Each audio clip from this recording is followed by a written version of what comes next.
Akira, a middle-aged man who is also the developer of the fantasy-themed video game Infinity Game, stares at his screen as he plans to shut down the game's servers once and for all at midnight after a long run of 15 years. As he prepares to shut down the servers, he commends his character, the demon lord of the great empire, Hakuto Kanai, for spreading bloodshed and tears all across the land. As the clock strikes 12, Akira hits enter on his keyboard and bids farewell to both Infinity Game and the demon lord Hakuto. But as he shuts down the servers, something unexpected happens and he gets sucked into this mysterious blue and white light as an angelic voice from the heavens calls him. Hallelujah. Akira gains consciousness and acknowledges the massive forest he finds himself in. He also gets surprised by how absolutely dripped out he is and the fact that he looks like a mafia boss. He gets up and looks at his reflection in a nearby pond and is baffled to see himself as the demon lord Hakuto Kanai, a character that he created himself. At this point, he realizes that he was Isekai'd to a fantasy world as he was shutting down the servers of his game. Akira, or I should say, Hakuto, refuses to believe that he got Isekai'd into his own game. So to confirm this, he yells administrator at the top of his lungs to activate the administrator privileges, but to his disappointment and surprise, he gets a message saying that he does not meet the requirements. After being denied the administrator privileges, Hakuto lights up a cigarette and wishes that he had read more light novels if he had known this was going to happen to him. While smoking, he turns around to find a small girl in white with blonde hair, all battered up and out of breath, standing beside a tree. As Hakuto tries to communicate with the little girl, she yells at Hakuto, telling him to run. As soon as she says that, a massive demon shows up out of nowhere. The demon threatens to feast on Hakuto's flesh and blood, which scares him. The demon slashes Hakuto with its claws and cuts deep into his skin, but Hakuto, being a demon lord and all, instantly heals the wound and becomes furious at the demon. He launches his attack on the demon and blows it up. After defeating the demon with ease, Hakuto thinks to himself that despite knowing everything about this game, he does not remember creating that demon he just defeated and the little blonde-haired girl in front of him. The girl becomes frightened of Hakuto and pleads with him not to eat her. Hakuto assures her that he would never harm her. He then discovers that he can communicate with the girl perfectly. He comforts her by promising not to eat her and asks why she's referring to him as the Demon Lord. She explains that he earned the title as he was able to effortlessly defeat the Demon King Griol. Hakuto introduces himself to the girl and tells her that he has nothing to do with any demon lords. The girl introduces herself as Aku. Hakuto asks Aku if she had ever heard of a country called Japan, of which she unfortunately has no knowledge. She then explains that the place where they are currently in is the Kingdom of Holy Light, where people revere the cherub. She adds that the demon that he just fought, Griol, is one of the monsters that the cherub sealed off in the past. She also explains the hierarchy of the kingdom to Hakuto, the cherub being at the top with the three holy maidens, the holy knights, and the holy church falling under. While wondering why he was summoned to this world, he speculates if Hakuto Kanai was the one who was supposed to be called to this world and Akira was just caught up in the middle. Seeing Aku in rough shape, Hakuto tells her to clean herself up. Aku considers bathing in clean water a luxury and feels very grateful towards Hakuto for letting her wash herself. As Aku bathes in the water, Hakuto manages to finally get the administrator privileges to work and gets a towel and soap for Aku. As he strolls in the forest, Aku finishes bathing and thanks Hakuto for the towel and soap. Hakuto asks her if the demon that they encountered earlier was a common monster around this area, to which she replies that if Griol showed up all the time, the entire kingdom would be in ruins by now. Realizing how dangerous Griol is for this world, he asks Aku about the location of Griol's den. Aku tells him that the Griol used to be sealed in the Wishing Shrine, which is located in the very same forest they're in right now. Hakuto asks Aku to guide him to the shrine, but when he sees that her leg is wounded, he offers her a piggyback ride to the shrine. Aku initially rejects his offer as she does not want someone as filthy as her to ride on his back, but when he insists, she takes up on his offer. She tells Hakuto how she's considered a nuisance in her village and that everyone calls her filthy since she takes care of jobs such as garbage disposal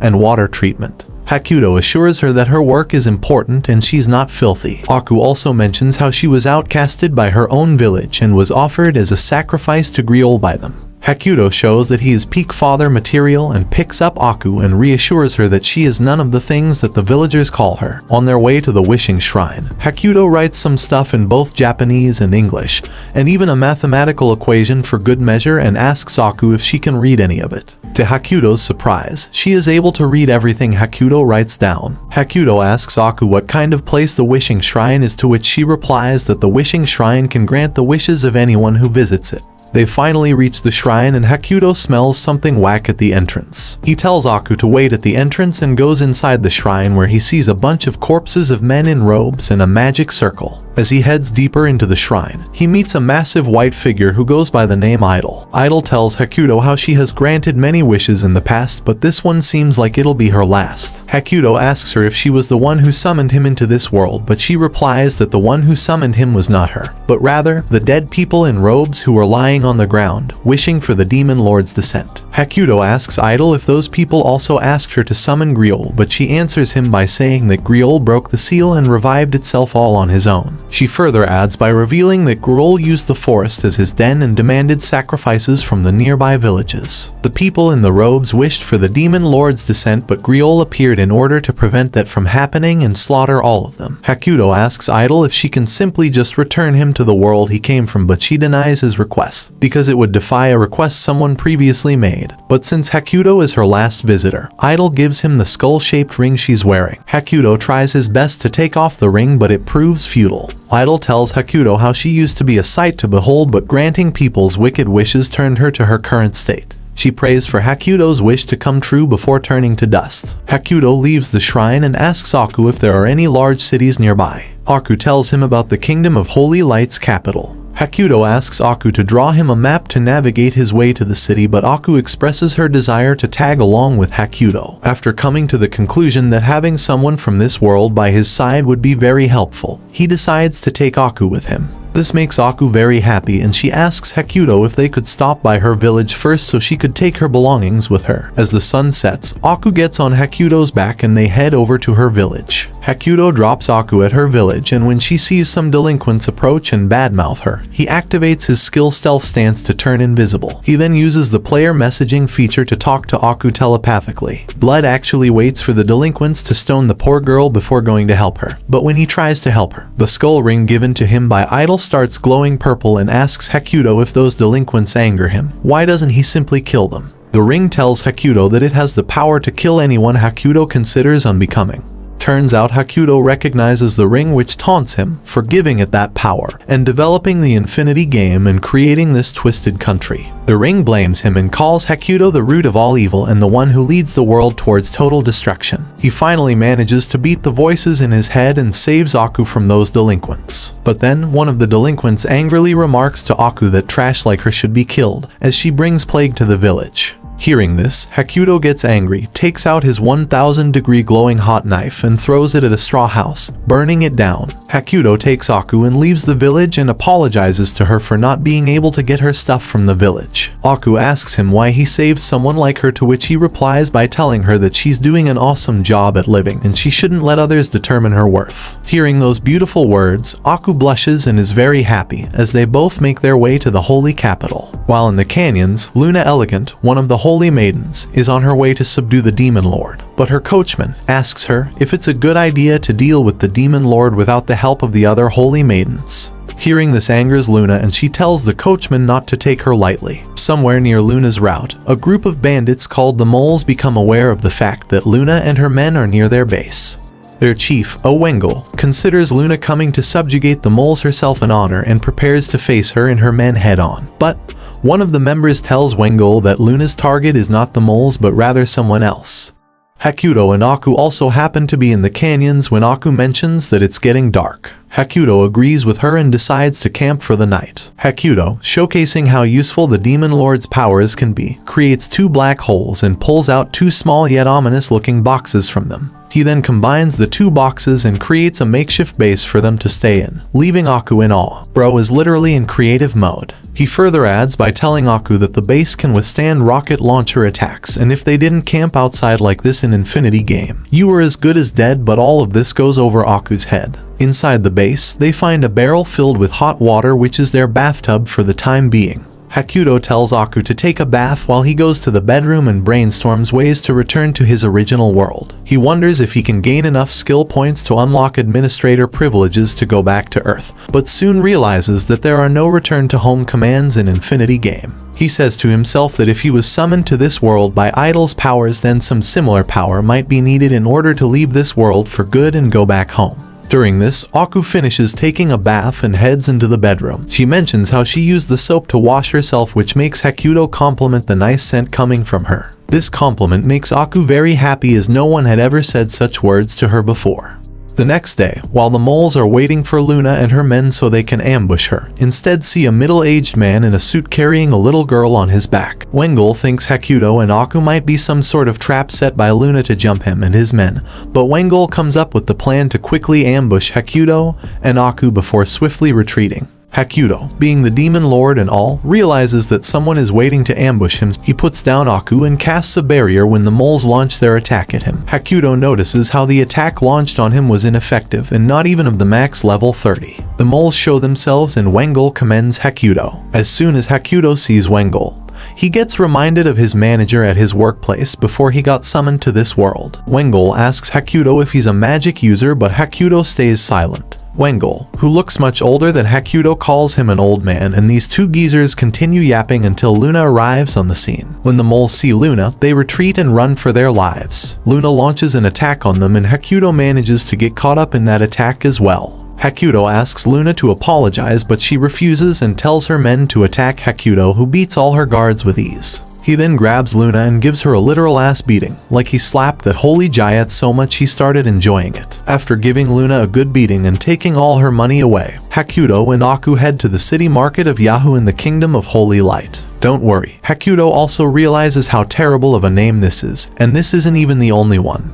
Hakuto sees a stall nearby and treats Aku to some steak, sponsored by Luna of course. He then takes Aku to Google Inn and gets the best room they have. Hakuto telepathically tells Aku to call her big brother instead, but she asks him if she can call him Papa instead, which shows how fatherless she truly is. Hakuto wants to take Aku for dinner but decides to get her some decent clothes first, so he heads to a boutique. Hakuto takes out the biggest gold coin from Luna's pouch and gives it to the clerk to find something nice for Aku. But the clerk goes crazy after seeing that gold coin and asks his assistants to get the best outfit possible for Aku. Hakuto, after seeing how cute Aku looked in her new outfit, decides to buy everything for her. After shopping, Hakuto and Aku head to a restaurant, but before long, Luna kicks open the door and makes her grand entrance. Luna asks Hakuto why he's spending her money to have fun, but as it turns out, Luna did hand over all her money to Hakuto so he would stop slapping her butt. Hakuto and Luna head back to the inn, but after seeing that Aku is limping due to the wound on her leg, he decides to carry her back to their room. Soon after, Luna shows up at their door and tells Hakuto that she has no money to stay anywhere since she gave all her money to him. So, Hakuto hands over Luna's pouch back to her, but Luna shows her tsundere side and decides to sleep in the same room as those two. On that same night, a girl with massive hunkers, dressed a lot like Saber from Fate, makes her way to the city, cursing some shitty brat for causing her trouble. Luna and Aku take a bath together and things get very sus. After they come out of the bath, Hakuto asks Luna about the cherub. Luna reveals how the cherub passed away after sealing Griol because it used up all of its power. But the Kingdom of Holy Light still has the Ophan and Seraph who serve to guide the kingdom's people. A guy with a tomahawk, named Mount Fuji, and no, I'm not making this up, informs the deranged Holy Maiden, Killer Queen, that they have almost reached the city of Yahoo. Killer Queen, who is Luna's sister, wants to bring her back home for trying to stand out by planning to subdue the Demon Lord all alone. Queen doesn't believe the fact that the Demon Lord exists, but she was also unaware of the fact that Griol was killed by someone until now. Hakuto asks Luna where he can find the Ophan and Seraph, but she's unable to confirm this. She tells Hakuto how some misguided believers think that the stone statue in the wishing shrine is actually the Ophan. Hakuto thinks back to the part where Idol told him that she used to be a sight to behold until granting the wicked wishes of humans turned her into that form. Later, as Hakuto is low on money, he decides to make some bread by selling a low-quality bowl he just made, but instead gets the whole bakery after he sells that Wish.com looking ass bowl for one giant gold coin. As As he exits the antique shop, he hears Killer Queen calling for Luna. Elsewhere, it turns out that the corpses of the men inside the wishing shrine were none other than the Satanists, who want to summon the demon lord and kill the holy maidens. One of the Satanists, named Walking, plans to attack the holy maidens as he stands beside an ominous-looking treasure chest. At the same time, the second eldest holy maiden, Killer Queen, calls for Luna again and tells the demon lord to show himself if he's there. Luna finally comes out and talks to Queen, but it proves futile as she tells Luna to go back to her bed and sleep instead of going after the demon lord because he does not exist. But Luna tells Queen that she used her literal ass to tame the demon lord. As they talk about butts, the Satanists attack the holy maidens from both sides but get completely destroyed by both sisters. The man named Walking shows up with the treasure chest and opens it to reveal a black, gooey monster called Hades, which takes away divine protection from whoever it touches. Hades weakens the sisters and the guards quite a bit, leaving them unable to move. Hades moves towards Hakuto and corners him. The ring on Hakuto's hand tells him to become a terrorist by throwing a grenade and killing everyone in the city, but Hakuto refuses. The ring tells Hakuto that it'd be an act of self-defense as the sisters and their men are trying to kill the demon lords anyway. The ring glows purple and Hakuto falls to the ground, unable to do anything. Hakuto, in a fit of panic, opens up the administrator privileges and changes his character to someone he cannot control, but at this point, he had no other choice, so he decides to roll with it. A bright white light emits from where Hakuto once was, and it dispels all dark goo on the ground. From the light emerges a man with silver hair and a white jacket. The man takes on the Satanists and gives them a good beating. Killer Queen can't take her eyes off that man for 1 second and is completely captivated by him. Queen quickly starts falling for that man and shows her masochistic side after he calls her a woman. As the Satanists try to run away, the man punches the ground and produces a shockwave that looks like a dragon, which obliterates the enemy. He then shows basic courtesy to Killer Queen, which she takes as him trying to riz her up, and she falls for him even harder than before. She asks for his name and he introduces himself as Kirasama Zero, the Silver Dragon. Walking manages to recover Hades and run away while Hakuto wishes death upon himself for the cringe shit that Zero just pulled while he was in control. In a bar, the girlish boy named Yukikaze, who is wearing a massive witch hat, continuously licks his ice cream as a girl named Mikan tells him to stop wasting money. Yukikaze and Mikan go up to the request board and accept the requests for the elimination of the Sandwolves. While at the counter, they see a bounty for Hakuto for 9 billion buckaroos. They ask the bartender what the guy with the really high bounty did, to which the bartender replies that he is claiming to be the demon lord. At nighttime, Hakuto and Aku are with Luna in her carriage. She tells Hakuto that she sent all her guards back home. Hakuto asks her what will she do in case something happens to her, to which she replies that she has got him. Hakuto asks her since when did he become her bodyguard, to which Luna says that her ass lives in his head rent-free and calls him a pervert. Luna tells Hakuto to work hard for her as he lets out a painful sigh and regrets being born. After some time, since Luna stands out a bit too much in her holy maiden dress, Aku gives her a schoolgirl outfit so she can draw less attention. Mikan and Yukikaze head into the desert to fight off the Sandwolves and complete the commission they accepted. Yukikaze shows his horny side and starts his streak of innuendos and gayness. Mikan tells Yukikaze to be serious during work, but as soon as she says that, he complains about how hot and stuffy it feels around his breasts despite having a cutting board for boobs. Yukikaze tells Mikan how only people with pure hearts can see his beautiful breasts. The two of them prepare to attack the Sandwolves, but as soon as the sand clears up and reveals that there is an entire pack of wolves waiting to devour them, Mikan and Yukikaze run for their lives. Yukikaze mentions how he can't take on that many at once since he only has one hole. Coincidentally, Hakuto and the gang also happen to be around the same area as those two adventurers. Hakuto leaves the carriage to smoke a cigarette and thinks about how he can farm more skill points so he can become more powerful. The coachman alerts Hakuto and draws his attention towards the two adventurers and the massive pack of wolves behind them. Hakuto sees this as a perfect opportunity to farm skill points. Mikan and Yukikaze hide behind the carriage while Hakuto uses his skills to end this pack's whole career. Hakuto quickly finishes the job and warns the two adventurers not to draw dangerous monsters towards others in the future. Mikan mentions how the man who just saved them is the same one who claims to be the demon lord. Yukikaze tells Mikan how he's getting all horny because of Hakuto. Mikan tells Yukikaze that Hakuto is a dangerous man, to which Yukikaze replies that he's only dangerous to his chastity before they make their way to the city. The carriage stops by an oasis and Hakuto tells Luna and Aku to get inside the base as he needs to do some deep thinking. Hakuto reaches out his hand into a black hole and spawns the same base he and Aku stayed in before. Luna and Aku enter the base, but Hakuto notices how Aku is still limping. With that, Hakuto compliments the coachman for being brave during the Sandwolf attack and gives him a cigarette. Hakuto then goes behind the carriage and opens up the administrator privileges to summon one of the Demon Lord's 8 aides who work under him in Infinity Game. Turns out he wanted to farm skill points so he could summon his aides, but he only has enough for one at the moment. After much thinking, he decides to summon Kurino Yu, who is a genius doctor, a mad scientist, and a short-tempered sadistic shodakan. Hakuto successfully manages to summon Yu, who asks him about the current situation. Hakuto explains to her how they aren't in the Great Empire, and how he was summoned to this world for some unknown reason. At the same time, while they're bathing together, Luna suggests to Aku that he should ask Hakuto to give the base he just created as a gift to Luna. Whereas, Yu quickly understands the whole situation and proposes the idea of building the Nightless City to Hakuto. The Nightless City is the center of all the technology in the Great Empire. Hakuto rejects her idea that constructing a large fortress in the middle of nowhere would make it seem like the Demon Lord's castle to others. Hakuto instead plans to upgrade the base they are currently in to a field hospital so Yu can utilize her skills fully, which makes her very happy in hearing that. With that, Hakuto forbids Yu to kill as they need to get more information in order to come up with a plan to accomplish their goals. After that, Hakuto asks Yu to take a look at Aku's wounded leg. Hakuto introduces Yu to the two girls and tells them to get along with her. Yu transforms the fingers of her hand into different surgical utensils and gets all horny at the idea of Aku dressed up as a little boy. Hakuto tells Yu to stop joking around and she tends to Aku's wounds and heals her completely. Hakuto takes Aku for a walk and she has a hard time believing that she can walk normally like everyone else now. The two of them walk around for a bit more when Aku asks Hakuto to never leave her. Hakuto tells Aku to save these lines when she finds a man she loves, but Aku thinks to herself that she has already decided on him.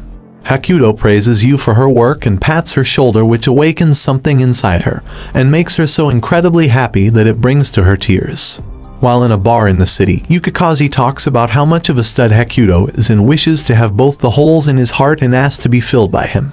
Mikan tells Yukikaze to show some decency since he's a dude, but he replies by saying that femboys can get pregnant too, which is just insane. Mikan tells Yukikaze that a man that's strong will only bring forth disaster. Yukikaze reminds her how Hakuto saved her life. Yukikaze also expresses his desire to pay back Hakuto with his body. In the Satanists' base, their founder, Utopia, expresses his disappointment with how little Walking managed to accomplish with Hades. Walking tells Utopia how a dragonkin appeared at the scene and completely ruined their plans. Utopia says how the appearance of the man who claims to be the Demon Lord concerns him more than the dragonkin. He then shares his plan to power up Hades by feeding it more sacrifices by destroying the holy capital. As Hakuto and his gang are traveling in the carriage, they come across a barren-looking village. Luna mentions that the village before them is her territory. They get out of the carriage and step into the village. Hakuto mentions how the village looks run down, but Luna says that she has no interest in running a village, and that the Holy Church already sent someone to look after things. Hakuto thinks to himself that it's a good thing that Luna is not running this village, as she'd do a horrible job at it. Hakuto also realizes how the church gave this barren land to Luna so she could stay away from their matters, using her as a pawn. Hakuto plans to build a hospital and a hot spring resort in a corner of the village. He thinks it's a good and very profitable idea since this village has the name of a holy maiden attached to it. Meanwhile, the church's appointee comes and greets Luna and recognizes Hakuto as the man in the wanted posters. Hakuto tells the appointee that he will be taking care of this village along with Luna, and that he should go back and pass this news on to the church as well. At first, the appointee disagrees, but Hakuto uses facts and logic to prove his point. The appointee leaves and Luna compliments Hakuto for his ability to smooth talk people. Hakuto tells Luna to leave everything to him as he'll be helping the village get back on its feet. Two rabbit girls in the village, Momo and Kion, are disappointed by the quality of the carrots they are harvesting due to the lack of water for proper growth. Luna tells Hakuto how the rabbit girls are actually a race called bunnies, which was adored by the cherub. Hakuto says that the bunnies seem to be quarantined in this village, to which Luna replies that the Kingdom of Holy Light hates all races except humans. Hakuto is made slightly uncomfortable by the fact that all the rabbit girls end their sentences with either Pion or Yuza. Apparently, they say it because humans are disappointed if they don't end their sentences like that, and to be honest, that's perfectly understandable. Momo and Kion take Hakuto to the well and he sends down Yu to investigate. She comes back to report that the well is completely dried up and digging further down for water would be a wasted effort. So, Hakuto opens up his administrator privileges and crafts a pulley wheel which allows water to be obtained from wells even if they're dried up. He attaches the pulley wheel to the well and asks Aku to bring up some water. To everyone's surprise, Aku actually manages to get tons of water, and the rabbit girls are shocked to see the miracle happen before their eyes. Hakuto warns them not to tell anyone about the pulley wheel and gives them some fertilizer to help boost the growth of the carrots. Luna asks Hakuto if he's doing all this just so he can do lewd things with the rabbit girls, but he says that he'll make them work at the hospital and hot spring resort once they're built, as somebody will have to do those jobs. In the holy capital, a disagreement breaks out between the head noble, Dona, and the head soldier, martial arts, during a meeting with the eldest holy maiden, Angel White. Dona mentions how Luna is taking over the church-run territory and wants to run it as her own, but Angel worries about Luna since she's traveling with the man who claims to be the demon lord. Dona offers to take care of that man if he's bothering Angel so much, but Marshall tells Dona not to interfere with Luna's matters since Hakuto is someone who she trusts. Dona says how Hakuto's face is plastered all over wanted posters across the city, but Marshall counters by saying that Hakuto actually hasn't done any harm to anyone. Both of them leave the room and Killer Queen kicks open the door and takes a seat beside Angel. Angel tells Queen how she's glad that she came out of her battle with the Satanists unharmed thanks to the Dragonkin, but suddenly Queen mentions how she has fallen for the Dragonkin, Kirasama Zero. She starts completely fangirling over him. Queen loses all control over herself and lets the horny consume her as she holds a plushie of Zero and says how she wants to smell him. Seeing this, Angel gets really worried about how both of her younger sisters have been acting like psych ward patients recently. In a bar, two S-rank adventurers, the Chunobiu Mink and Devilkin Organ, discuss if a Dragonkin really showed up in the city of Yahoo. Organ is baffled by how the union of Dragonkin and humans is celebrated, yet the offspring of human and demon is detested and prosecuted by society. And she's right, it should not matter if it's a demon or not. If there's a hole, there's a goal. The bar owner, EI, comes up to Mink and Organ and shows them the wanted poster of the Demon Lord and recommends they go after him instead of the Dragonkin, since they never know what kind of stuff they might run into if they hang around the Demon Lord. Mikan and Yukikaze happen to be in the same bar, and Mikan says how the Demon Lord is out of their league, but the two S-rank adventurers might be able to handle him, to which Yukikaze says that the old man is his and his alone and no one gets to lay their hands on him. Hakuto and friends celebrate the healing of Aku's leg injury at the upscale bar Artemis. They order lots of expensive food and make sure Aku feels like a queen for the day, since being able to walk normally like everyone else is a pretty big deal for her. After the eating compilation, Hakuto leaves the table and goes to the hallway where he asks one of the waiters to serve a strawberry tart which he pulls out of his black hole to his table. Yu slices up the tart and all the girls have a great time. As they are enjoying their tart, an absolute unit of a woman, who is also extremely shiny and glowy, shows up to their table.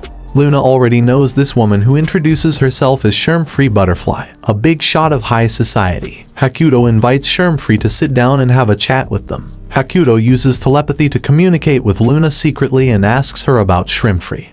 Luna tells him that Shrimp-Free is a center figure for all the wives of nobility while also having tons of connections and being hugely influential among the nobles. Hakuto realizes that it would be unwise to make enemies with her and instead tries to get her to become an ally of his. Hakuto tells Shrimp-Free that the reason they're celebrating today is because Aku's injury healed. Shrimp-Free congratulates Aku and asks her if this is her first time in the city. They make small talk and Shrimp-Free asks Hakuto what he thinks about the holy capital. Hakuto says that the holy capital is truly a sight to behold. Shrimp-Free tells Hakuto how comparing the lands of the kingdom to heaven and hell is not unusual. He agrees with Shrimp-Free and tells her how this problem can be easily solved by transforming every land in the kingdom to heaven, leaving no place for hell to exist. Hakuto then tells Shrimp-Free that there is another kind of heaven he'd like to show her and places a bar of soap before her, the same soap that he got for Aku. Luna praises the soap, that it makes her skin sparkle and smells really good, which piques Shrimp-Free's interest in the item. He then starts talking about his plans to build a hot spring resort in the village of Rabi, which further grabs Shermfree's attention and she becomes a complete fan of Hakuto's. I guess the name Rabi comes from the fact that everyone is a rabbit there. Hakuto was right about the terrible naming schemes in this world. As they continue to talk, they hear loud noises and the building starts shaking. Turns out the Satanists launched an organized attack on the holy capital. He tells you to take care of everyone at Atramus and readies himself to throw hands with the Satanists.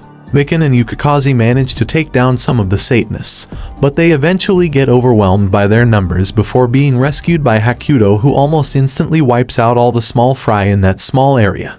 Unfortunately, one of the Satanists sacrifices himself and in exchange summons the mid-level demon called Carnival. Carnival uses his skill-killing field to put up a barrier which prevents everyone inside it from escaping. People start panicking and Carnival starts getting really confident before being humbled by Hakuto. Carnival is unable to get even one hit in before drowning in fear by Hakuto's demon lord aura. Hakuto buffs himself and increases his stats as he walks towards Carnival with a menacing look in his eyes. Carnival begs for mercy, but Hakuto shows him that he's not joking around before launching Carnival in the air and blowing him up like fireworks.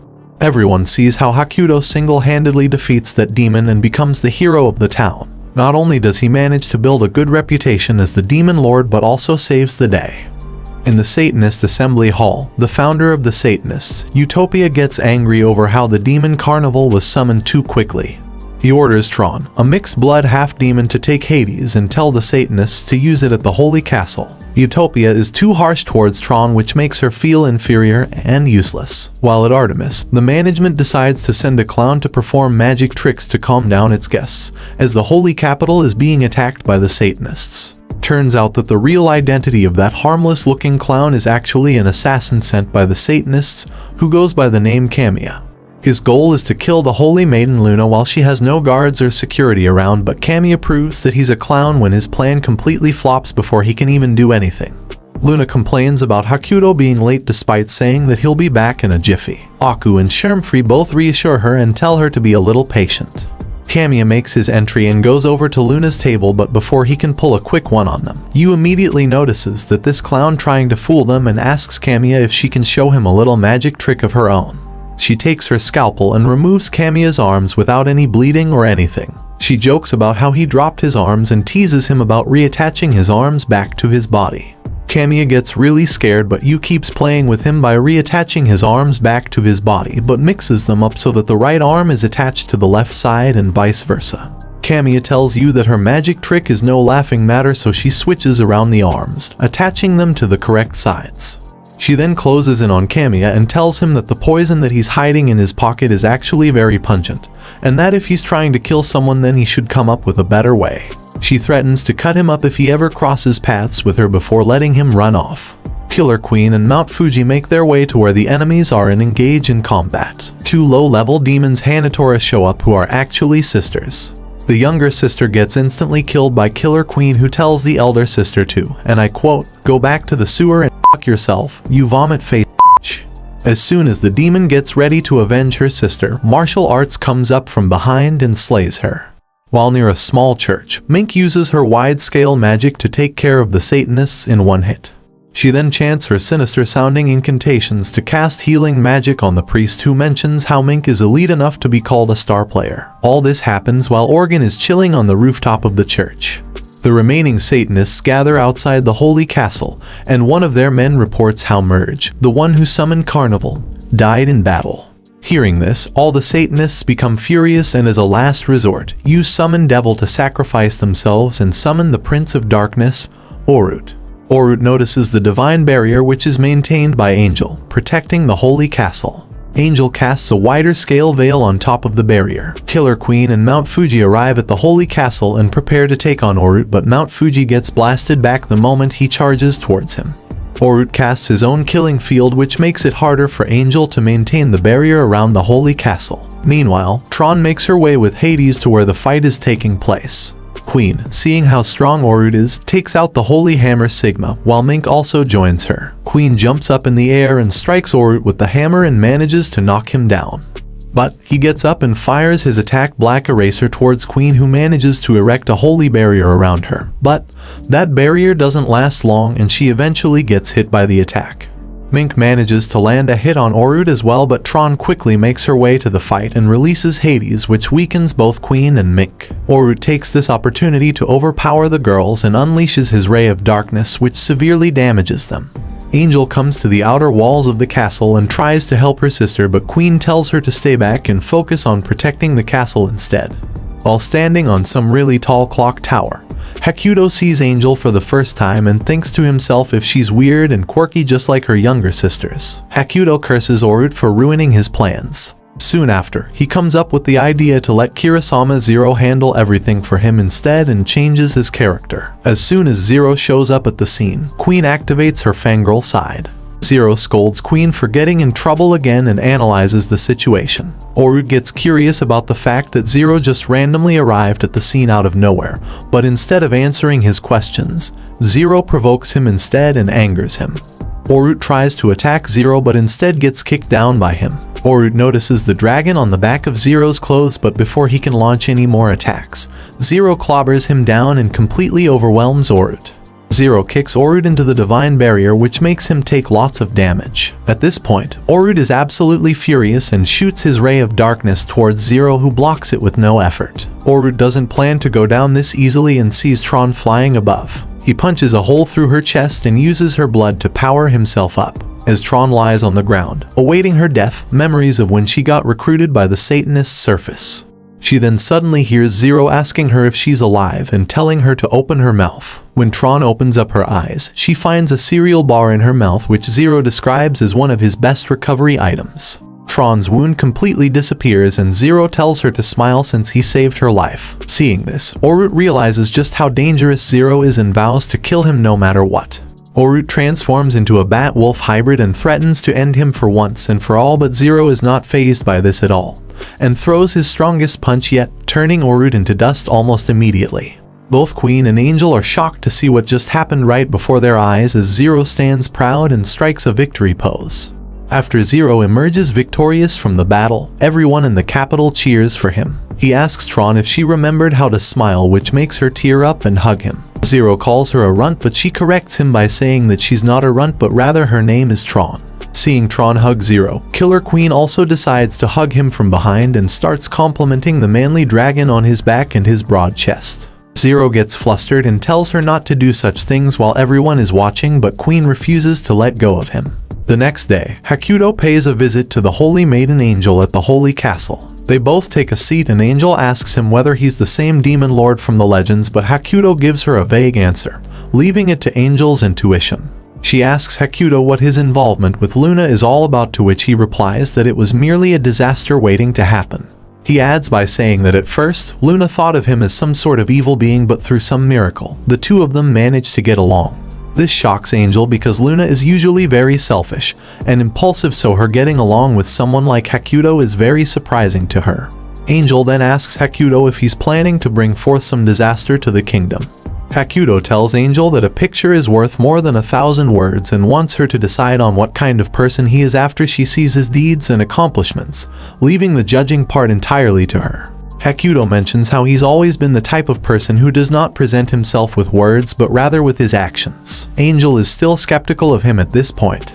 With that, Hakuto asks Angel for a favor by giving him permission to use the library so he can do some research regarding the Seraph. She does not know why he wants to know more about the Seraph and thinks that he wants to know about her weak points so he can kill her, but instead of denying him, grants him permission to use the library. She also mentions how she actively avoids discussing the Seraph herself. Hakuto gets up and brings an end to the conversation before leaving the room, but as soon as he prepares to leave, Angel asks him if he was the one who defeated the Demon King Griol. Hakuto smugly replies to her by saying that he finds it hard to believe that someone like Griol is the Demon King, and leaves the room. Angel sighs and grabs her head, thinking how Griol was nothing to him. Hakuto is surprised to learn that Angel is actually a sensible person, unlike her sisters. He opens up his administrator privileges and sees how not only does he have enough points to summon another aid, but he can also construct the hospital and the hot springs. He also unlocks teleportation, which allows him to teleport to areas he has already been to in an instant. He takes Aku with him to the library and tries digging up information about the seraph, but in vain. Aku tells Hakuto how she wants to read all sorts of books and brings a book about a dog who bit and destroyed everything to him so he can read it to her. Needless to say, this dog did not pass the vibe check. The book mentioned how the dog was able to venture deep into the dungeon and found rare items, magic weapons, and treasures. Hakuto asks a nearby librarian if it's true that people can find such items in a dungeon, to which he says that he doesn't know much, but he has heard about people finding rare ancient items from time to time. Hakuto mentions how his body is basically immune to physical attacks, but magic attacks are his weakness, and he needs to address this problem as soon as he can before it causes him any trouble. He leaves the library with Aku and tells her to go to the inn without him as he has something important to do. He then walks into a dark alley and says that he doesn't have enough time, that he can play hide and seek. He turns around to find Tron. Hakuto recognizes Tron as the kid he saved as Kirasama Zero. Tron tells him that he has the same color as Zero. Confused, Hakuto asks her what she means by that, to which she replies that she sees everything in a color, even people's emotions and souls. Tron asks Hakuto to bring out Zero right then and there, but he refuses. As Zero was the one who saved her life, she insists on wanting to meet him.